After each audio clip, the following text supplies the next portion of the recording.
ಎಲ್ಲರಿಗೂ ನಮಸ್ಕಾರ. ಗರುಡ ಪುರಾಣ ಆಚಾರಕಾಂಡ ಅಧ್ಯಾಯ 9 ಪ್ರಾಯಶ್ಚಿತ್ತ ನಿರೂಪಣೆ. ಪ್ರಾಯಶ್ಚಿತ್ತದ ಬಗ್ಗೆ ನಮ್ಮ ಧರ್ಮ, ನಮ್ಮ ಶಾಸ್ತ್ರಗಳು ಏನು ವಿಷಯಗಳನ್ನು, ನಾಲೆಜ್ಗಳನ್ನು ನಮಗೆ ಕೊಟ್ಟಿವೆ ಎಂಬ ವಿಚಾರದ ಬಗ್ಗೆ ತಿಳಿಯೋಣ. ಬ್ರಾಹ್ಮಣನ ಹತ್ಯೆ ಮಾಡುವಂತಹ ಬ್ರಹ್ಮಹಂತಕ, ಮದ್ಯಪಾನದಲ್ಲಿ ತತ್ಪರನಾಗಿರುವ ವ್ಯಕ್ತಿ, ಚೌರ್ಯ ಮಾಡುವ ಚೋರ ಹಾಗೂ ಗುರುಪತ್ನಿಯೊಡನೆ ಗಮನ ಮಾಡುವ ಗುರುತಲ್ಪಗಾಮಿ, ಈ 4 ಮಹಾಪಾತಕಿಗಳು.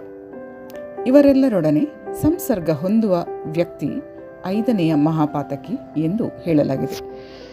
ಇಲ್ಲಿ ಗೋಹತ್ಯೆ ಮೊದಲಾದ ವಿಷಯಗಳು ಉಪಪಾತಕಗಳಾಗಿವೆ ಎಂದು ದೇವತೆಗಳು ಹೇಳಿರುವರು. ಯಾರು ಬ್ರಹ್ಮಹತ್ಯೆ ಮಾಡಿರುತ್ತಾರೋ ಅಂಥವನು ಸ್ವಯಂ ಒಂದು ಕುಟೀರವನ್ನು ನಿರ್ಮಿಸಿಕೊಂಡು 12 ವರ್ಷಗಳ ಕಾಲ ವಾಸ ಮಾಡಬೇಕು, ಅಥವಾ ಪರ್ವತದ ಎತ್ತರದ ಭಾಗದಿಂದ ಬಿದ್ದು ತನ್ನ ಪ್ರಾಣವನ್ನು ತ್ಯಜಿಸಬೇಕು. ಬೀಳುವಾಗ ಮಧ್ಯೆಯಲ್ಲಿ ಎಲ್ಲಿಯಾದರೂ ತಡೆಯುಂಟಾಗುವ ಸಂಭವನೀಯತೆ ಇರದೆ ಮರಣ ನಿಶ್ಚಿತವಾಗಬೇಕು. ಇದಲ್ಲದೆ ಅಗ್ನಿ ಪ್ರವೇಶಿಸಿ ಅಥವಾ ನೀರಿನಲ್ಲಿ ಮುಳುಗಿ ಅಥವಾ ಗೋವುಗಳ ರಕ್ಷಣೆಗಾಗಿ ಪ್ರಾಣ ತ್ಯಜಿಸುವುದು ಕೂಡ ಬ್ರಹ್ಮಹತ್ಯಾ ಪಾಪದ ನಿವಾರಕವಾಗಿದೆ. ಬ್ರಹ್ಮಹತ್ಯೆಯ ದೋಷ ನಿವಾರಣೆಗಾಗಿ ಪ್ರಾಣ ತ್ಯಜಿಸುವ ಮೊದಲು ಯಥಾಶಕ್ತಿ ವಿದ್ವಾಂಸ ಬ್ರಾಹ್ಮಣರಿಗೆ ಅನ್ನದಾನ ಮಾಡುವುದು ಅನಿವಾರ್ಯ.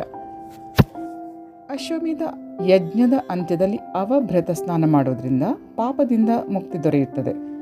ವೇದಜ್ಞ ಬ್ರಾಹ್ಮಣನಿಗೆ ಸರ್ವಸ್ವವನ್ನು ಪ್ರದಾನಿಸುವುದರಿಂದ ಬ್ರಹ್ಮಹತ್ಯಾ ಜನಿತ ಪಾಪದ ನಾಶವಾಗುತ್ತದೆ. ಸರಸ್ವತಿ, ಗಂಗಾ, ಯಮುನಾ ಈ ಪವಿತ್ರ ನದಿಗಳ ಸಂಗಮದಲ್ಲಿ 3 ರಾತ್ರಿಗಳೊಡನೆ ಉಪವಾಸ ಮಾಡಿ ಪ್ರತಿನಿತ್ಯ 3 ಕಾಲಗಳಲ್ಲಿ ಸ್ನಾನವನ್ನು ಮಾಡಿದರೂ ದ್ವಿಜ ಬ್ರಹ್ಮಹತ್ಯಾ ದೋಷದಿಂದ ಮುಕ್ತನಾಗುತ್ತಾನೆ. ಸೇತುಬಂಧ, ರಾಮೇಶ್ವರಂ, ಕಪಾಲಮೋಚನ ತೀರ್ಥ ಅಥವಾ ವಾರಣಾಸಿಯ ಪವಿತ್ರ ತೀರ್ಥ, ಇಲ್ಲಿ ಸ್ನಾನ ಮಾಡುವುದರಿಂದಲೂ ಬ್ರಹ್ಮಹತ್ಯಾ ದೋಷದಿಂದ ಮುಕ್ತಿ ದೊರಕುತ್ತದೆ. ಮದ್ಯಪಾನಿ ದ್ವಿಜನು ಅಗ್ನಿವರ್ಣಕ್ಕೆ ಸಮಾನ ಕುದಿಯುವ ಮದಿರೆ ಅಥವಾ ಹಾಲು, ತುಪ್ಪ ಅಥವಾ ಗೋಮೂತ್ರವನ್ನು ಪಾನ ಮಾಡುವುದರಿಂದ ಅದರಿಂದ ಜನಿತ ಪಾಪದಿಂದ ಮುಕ್ತಿ ಹೊಂದುತ್ತಾನೆ. ಸುವರ್ಣದ ಚೌರ್ಯ ಮಾಡುವವರು ರಾಜರುಗಳ ಮೂಲಕ ದಂಡನೆಯ ರೂಪದಲ್ಲಿ ಒನಕೆಯ ಪ್ರಹಾರದಿಂದ ಪಾಪಮುಕ್ತರಾಗುತ್ತಾರೆ. ಅಥವಾ ಜೀರ್ಣ ಅಂದರೆ ಹರಿದ ವಸ್ತ್ರಗಳನ್ನು ಧರಿಸಿ ವನದಲ್ಲಿ ಬ್ರಹ್ಮಹತ್ಯಾ ನಾಶಕ ಪ್ರಾಯಶ್ಚಿತ್ತ ವ್ರತ ಮಾಡುವುದರಿಂದ ಪಾಪಮುಕ್ತರಾಗುತ್ತಾರೆ. ಕಾಮದಿಂದ ಮೋಹಿತ ಬ್ರಾಹ್ಮಣ ಒಂದು ವೇಳೆ ಅಚಾತುರ್ಯದಿಂದ ತನ್ನ ಗುರುಪತ್ನಿಯ ಬಳಿ ಹೋದರೆ ಅಂಥವನಿಗೆ ಗುರುಪತ್ನಿ ಗಮನರೂಪ ಪಾಪದಿಂದ ಮುಕ್ತನಾಗಲು ಸುಟ್ಟು ಬಿಸಿಯಿರುವ ಲೋಹದಿಂದ ನಿರ್ಮಿತ ಸ್ತ್ರೀಯ ಸರ್ವಾಂಗವನ್ನು ಆಲಿಂಗನ ಮಾಡಬೇಕು. ಅಥವಾ ಬ್ರಹ್ಮಹತ್ಯಾ ಪಾಪದಿಂದ ಮುಕ್ತನಾಗಲು ಯಾವ ವ್ರತ ಹೇಳಿದೆಯೋ ಅದನ್ನು ಮಾಡಬೇಕು. 4 ಅಥವಾ 5 ಚಂದ್ರಾಯಣ ವ್ರತ ಮಾಡುವುದರಿಂದಲೂ ಗುರುಪತ್ನಿ ಗಮನಜನಿತ ಪಾಪದಿಂದ ಮುಕ್ತಿ ಹೊಂದಬಹುದು.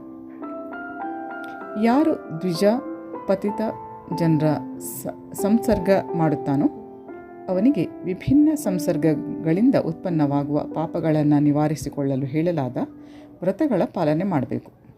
ಅಥವಾ ಅವನು ಆಲಸ್ಯರಹಿತನಾಗಿ 1 ಸಂವತ್ಸರ ಪರ್ಯಂತ ತಪ್ತಕೃಚ್ಛ ವ್ರತದ ಅನುಪಾಲನೆ ಮಾಡಬೇಕು.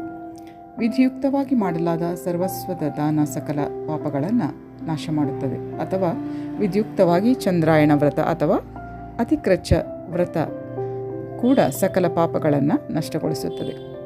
ಗಯಾ ಮೊದಲಾದ ಪುಣ್ಯಕ್ಷೇತ್ರಗಳ ಯಾತ್ರೆ ಮಾಡುವುದರಿಂದಲೂ ಇಂಥ ಪಾಪಗಳು ವಿನಾಶವಾಗುತ್ತದೆ. ಅಮಾವಾಸ್ಯೆ ತಿಥಿಗಳಲ್ಲಿ ಯಾರು ಮಹಾದೇವ ಭಗವಂತ ಶಂಕರನನ್ನು ಸಮಗ್ರ ರೂಪದಿಂದ ಆರಾಧನೆ ಮಾಡಿ ಬ್ರಾಹ್ಮಣರಿಗೆ ಭೋಜನ ಮಾಡಿಸುತ್ತಾರೋ ಅಂಥವರು ಸಕಲ ಪಾಪಗಳಿಂದ ಮುಕ್ತರಾಗುತ್ತಾರೆ. ಯಾವ ಮನುಷ್ಯ ಕೃಷ್ಣ ಪಕ್ಷದ ಚತುರ್ದಶಿ ತಿಥಿಯಲ್ಲಿ ಉಪವಾಸವಿದ್ದು ಸಂಯಮ ಚಿತ್ತನಾಗಿದ್ದು ಪವಿತ್ರ ನದಿಯಲ್ಲಿ ಸ್ನಾನ ಮಾಡಿ ಓಂಕಾರಯುಕ್ತ ಯಮ, ಧರ್ಮರಾಜ, ಮೃತ್ಯು, ಅಂತಕ, ವೈವಸ್ವತ, ಕಾಲ ಹಾಗೂ ಸರ್ವಭೂತಕ್ಷಯ ಈ ನಾಮಗಳನ್ನು ಉಚ್ಚರಿಸಿ ತಿಲದಿಂದ ಸಂಯುಕ್ತ 7 ಜಲಾಂಜಲಿಗಳಿಂದ ತರ್ಪಣ ಕೊಡುತ್ತಾನೋ ಅಂಥವನು ಸಮಸ್ತ ಪಾಪಗಳಿಂದ ಮುಕ್ತನಾಗುತ್ತಾನೆ. ಈ ವ್ರತಗಳನ್ನು ಪಾಲನೆ ಮಾಡುವ ಸಮಯ ಶಾಂತನಾಗಿದ್ದು ಮನವನ್ನು ನಿಗ್ರಹಿಸಿಕೊಂಡು ಬ್ರಹ್ಮಚರ್ಯದ ಪಾಲನೆ ಮಾಡುತ್ತಾ ಭೂಮಿಯ ಮೇಲೆ ಶಯನ ಮಾಡಬೇಕು ಹಾಗೂ ಉಪವಾಸವಿದ್ದು ಬ್ರಾಹ್ಮಣನ ಪೂಜೆ ಮಾಡಬೇಕು. ಕಾರ್ತಿಕ ಶುಕ್ಲ ಪಕ್ಷದ ಷಷ್ಠಿ ತಿಥಿಯಲ್ಲಿ ಉಪವಾಸವಿದ್ದು ಸಪ್ತಮಿ ತಿಥಿಯಂದು ಸೂರ್ಯನ ಪೂಜೆಯನ್ನು ಮಾಡಿದರೂ ಸಕಲ ಪ್ರಕಾರದ ಪಾಪಗಳಿಂದ ಮುಕ್ತಿ ದೊರಕುತ್ತದೆ. ಶುಕ್ಲ ಪಕ್ಷದ ಏಕಾದಶ ತಿಥಿಯಲ್ಲಿ ಉಪವಾಸವಿದ್ದು ಯಾರು ದ್ವಾದಶ ತಿಥಿಯಂದು ಜನಾರ್ದನ ಭಗವಂತ ವಿಷ್ಣುವಿನ ಪೂಜೆ ಮಾಡುತ್ತಾರೋ ಅಂಥವನು ಸಮಸ್ತ ಪಾಪಗಳಿಂದ ಮುಕ್ತನಾಗುತ್ತಾನೆ. ಸೂರ್ಯ ಚಂದ್ರರ ಗ್ರಹಣ ಸಮಯದಲ್ಲಿ ಮಂತ್ರಜಪ, ತಪಸ್ಸು, ತೀರ್ಥ ಸೇವನೆ, ದೇವಾರ್ಚನೆ, ಬ್ರಾಹ್ಮಣ ಪೂಜೆ ಈ ಎಲ್ಲ ಕೃತ್ಯಗಳಿಂದಲೂ ಮಹಾಪಾತಕಗಳ ನಾಶವಾಗುತ್ತದೆ. ಸಮಸ್ತ ಪಾಪಗಳಿಂದ ಸಂಯುಕ್ತನಾದ ಮನುಷ್ಯನು ತೀರ್ಥದಲ್ಲಿ ಹೋಗಿ ತನ್ನ ಪ್ರಾಣವನ್ನು ಪರಿತ್ಯಜಿಸಿದರೆ ಸಮಸ್ತ ಪಾಪಗಳಿಂದ ಮುಕ್ತನಾಗುತ್ತಾನೆ. ಪತಿವ್ರತ ನಾರಿಯು ಪತಿಯ ದೇಹಾವಸಾನದ ನಂತರ ಪತಿಯ ವಿಯೋಗ ಅಸಹ್ಯವಾಗುವ ಕಾರಣ ಪತಿಧರ್ಮದ ಅನುಸಾರ ಶಾಸ್ತ್ರೀಯ ವಿಧಿಯನ್ನು ಅನುಸರಿಸುತ್ತಾ ಅಗ್ನಿಯನ್ನು ಪ್ರವೇಶ ಮಾಡಿದರೆ ಬ್ರಹ್ಮಹತ್ಯೆ, ಕೃತಜ್ಞತೆ ಮೊದಲಾದ ದೊಡ್ಡ ದೊಡ್ಡ ಪಾಪಗಳನ್ನು ಮಾಡಿದ್ದರೂ ತನ್ನ ಪತಿಯನ್ನು ಉದ್ಧಾರ ಮಾಡುತ್ತಾಳೆ. ಯಾವ ಪತಿವ್ರತಾ ಸ್ತ್ರೀಯು ತನ್ನ ಪತಿಯ ಸೇವೆ ಶುಶ್ರೂಷೆಯಲ್ಲಿ ಸ್ಥಿರ ಮನಸ್ಸಿನವಳಾಗಿರುತ್ತಾಳೋ ಅಂಥವಳಿಗೆ ಇಹಪರ ಎರಡು ಲೋಕಗಳಲ್ಲಿ ಪಾಪ ತಗುಲುವುದಿಲ್ಲ. ಆಕೆಯು ಲಂಕೆಯಲ್ಲಿ ಬಂಧಿತಳಾಗಿದ್ದ ಸೀತಾಮಾತೆಯಂತೆ ದೋಷರಹಿತಳಾಗಿರುತ್ತಾಳೆ. ಗಯಾದಲ್ಲಿ ಸ್ಥಿತ ಫಲ್ಗು ನದಿ ಮೊದಲಾದ ತೀರ್ಥಗಳಲ್ಲಿ ಯಥಾವಿಧಾನ ಶ್ರದ್ಧೆಯಿಂದ ಸ್ನಾನ ಮಾಡುವ ವ್ಯಕ್ತಿ ಎಲ್ಲ ಪ್ರಕಾರದ ಪಾಪಗಳಿಂದ ಮುಕ್ತನಾಗಿ ಸಮಸ್ತ ಸದಾಚಾರದ ಫಲವನ್ನು ಹೊಂದುತ್ತಾನೆ. ಪ್ರಿಯರೇ, ಇಲ್ಲಿಗೆ ಅಧ್ಯಾಯ 9 ಮುಕ್ತಾಯವಾಗುತ್ತೆ.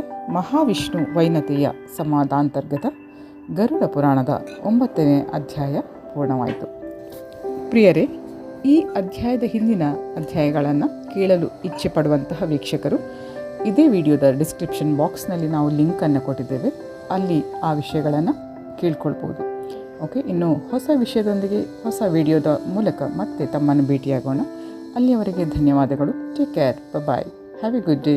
ಜೈ ಶ್ರೀಕೃಷ್ಣ.